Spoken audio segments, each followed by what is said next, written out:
And the Grand Prix Series has officially kicked off for the new quad, the quad that will lead us to 2022, and it's the pair short program at the 2018 Skate America. And that name, that team on top, Tarasova and Morozov, that was not unexpected. They came out and they performed the best overall, but overall, maybe some unexpected moments tonight in the pair short program. Efimova and Korovin second. What about the Germans, Hase and Seegert in third place? Unexpected the podium there. Nick McCarville here at the Bridgestone Ice Desk at Skate America 2018. We've just wrapped up, as you can see, the pair short program. We'll talk about the American teams. We'll break down what happened here in Everett, Washington, and then we're going to get ready for the men's short program featuring world champion Nathan Chen. That's to come in just a few minutes' time. But I've got a whole series of experts just next to me here at the Bridgestone Ice Desk. Let's go ahead and bring them in. Brooke Castile, Michael Weiss, and Shanae Kerr. And Brooke, I've got to start with you. Just overall impressions,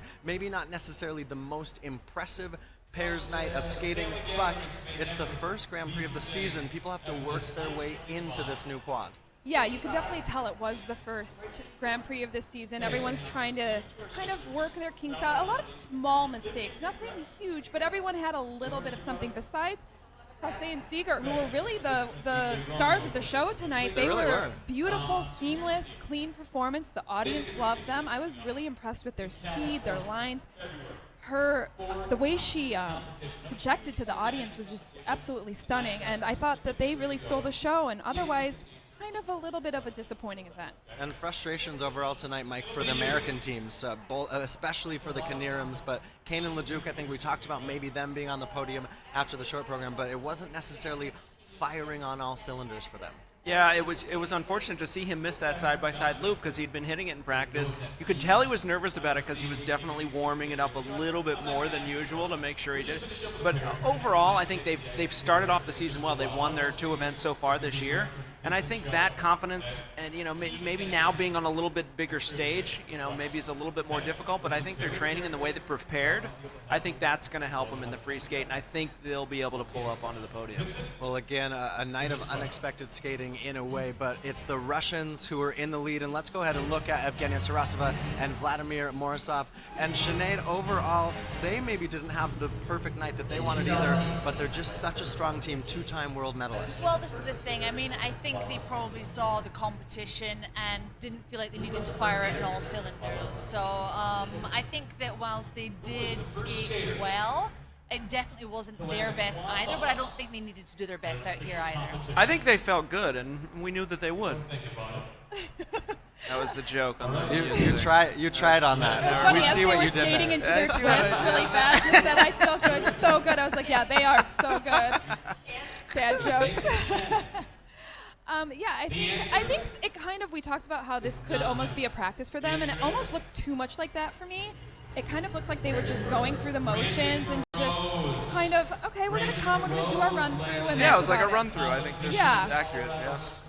And we talked about at the top of the show, or excuse me, the show just before Skate America got underway, they could be the favorites for the entire season, but it didn't feel crisp. It didn't necessarily feel like they had all those little things put together, but still a 9-point lead for them. Brooke, comfortable, but you could see Evgenia wasn't necessarily happy overall with that score, and I think with the performance tonight. Yeah, it's pretty unusual to see them make mistakes in the short program. So, and I don't think we saw them make any mistakes in practices or the warm-ups. So I think she was a little bit disappointed. They looked a little bit tired, like they haven't been training full out yet. So I think that probably played a part in their performance. Well, a lot of action inside this arena right now. Rusty Kath in your microphones. Someone's just won something. I think some tickets to 4 Continents in Anaheim in February. You should all join us This there. is why you should all come see the show. Yeah, absolutely. In second place, a little bit unexpectedly, Elisa Efimova and Alexander Korovin. They skated strongly as well tonight if we look at for the Russians here. And they really came out and presented well. I liked this package program, Brooke. Yeah, I think their strongest quality is their speed. They are really, really fast, very clean. I feel like they played it a little safe as far as the choreography is concerned. They have a little bit less difficulty as far as their transitions go, and I think that helped them tonight, where some of the better teams made some mistakes. This kind of helped keep them up in their standings.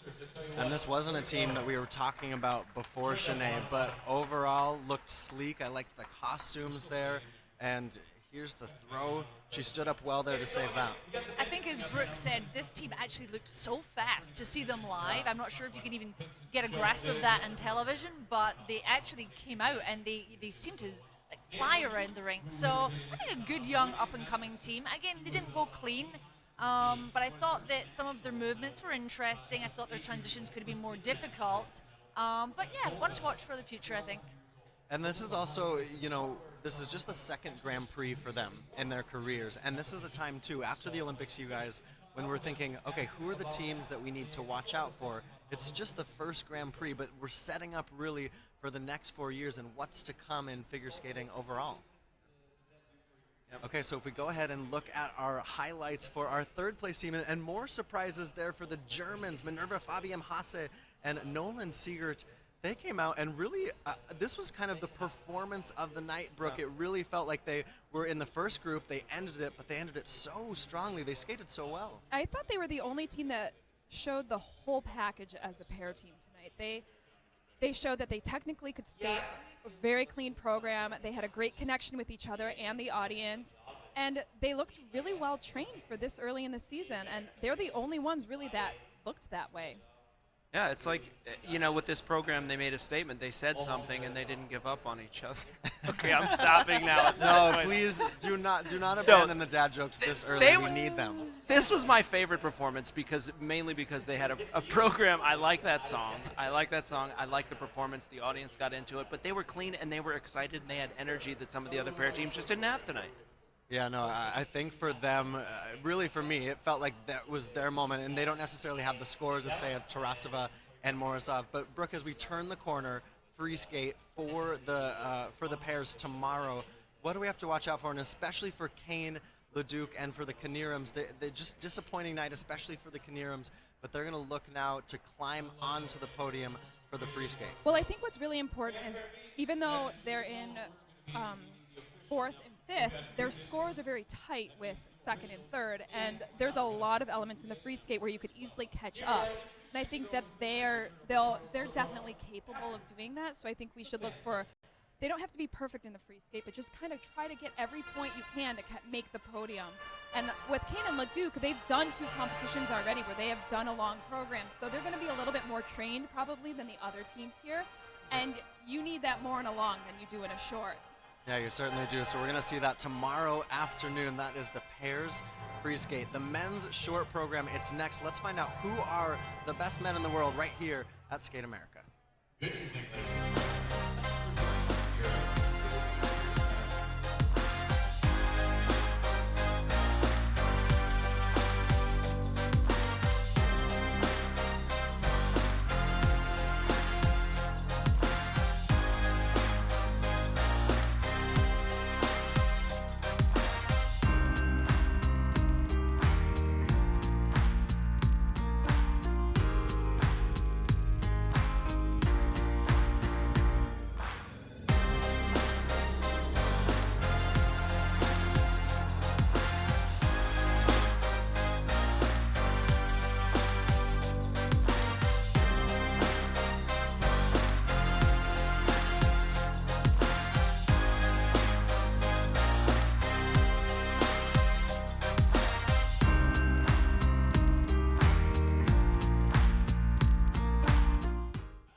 Okay, a lot to look forward to tonight. Men's short program, and Mike Weiss, I feel like it's impossible to pick against Nathan Chen, but there's a lot different about Nathan Chen this weekend versus when we last saw him at the World Championships in Milan. Well, a lot has changed. Having that burden of being a world champion is something that you have now a lot of expectations on you now. But not only that, I mean, he's been thrust into the spotlight. He's, a U.S. hero. Everybody knows his name now. Everybody has certain expectations for him, and he's the overwhelming favorite here, clearly. Now he's living in Connecticut, going to Yale University while he's trying to train. He's actually FaceTiming his coach across the country, all the way in California, Rafael Artunian, in order to coach. I've never heard of that.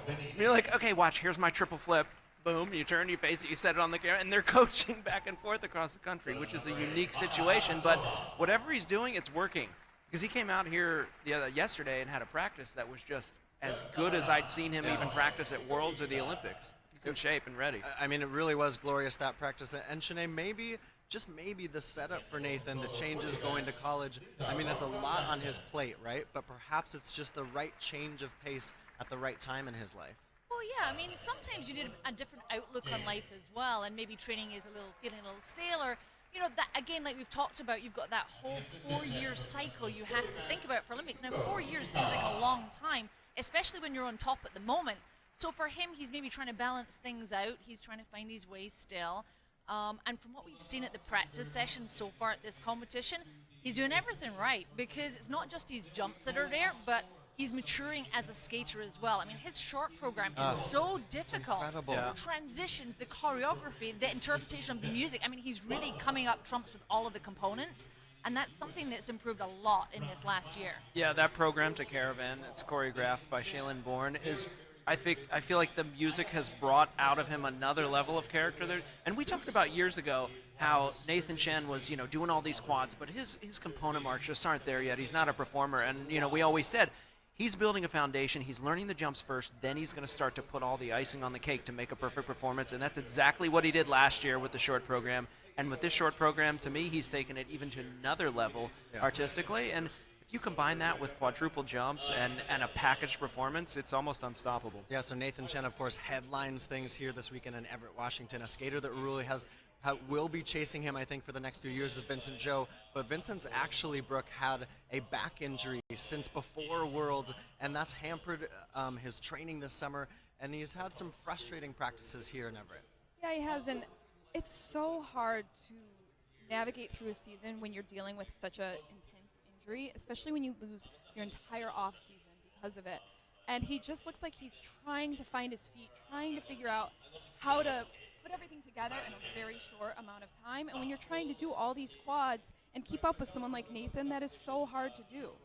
Well, I think he always sets the bar. He knows what Nathan does, and he wants to beat Nathan, and he constantly is challenging himself to do that. And sometimes when you're injured and you can't prepare properly, you come out here and you're like, no, I got to do it anyway. And he's going to start, you know, doing these 4 quads, 5 quads, 6 quads. And in practice today, he was just doing so many of them and just running them and running them and running. And I was just like, just take it back. It's the first event of the season. Maybe go out, do a couple quads. You don't have to do 5. You don't have to do 6.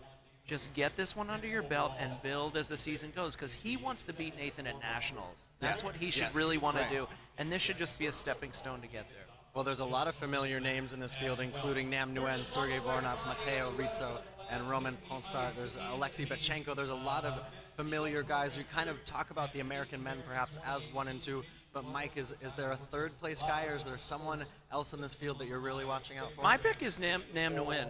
He's a skater that, you know, has been, I think he was fifth or 6th at the World Championships a few years ago. He has the ability to do this, and then he just went through a growth spurt where it really challenged him jumping.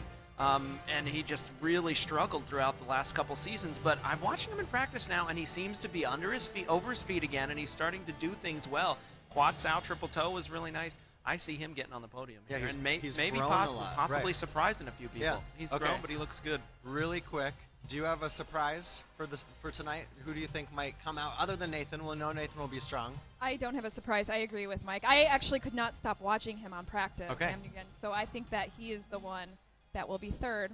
Safe pick? Yeah? Sure. Yeah. Okay. What about for you, Shanae? I mean, it's interesting with this competition because you've got a few names in there like Sergei Voronov and It could be any of Michael them, really. Brzezinski, who are Sure. very, very accomplished Yes. skaters who have been around a long time. Can one of those come through? I don't know. Maybe Okay. I'll pick one of those. There we go. Just any So of far, our them. One of predictions have been those. our predictions have not Save. been good so far, so let's just like not even do that. Okay, let's go ahead and find out. Will it be one of Shanae's pick? Who will it be?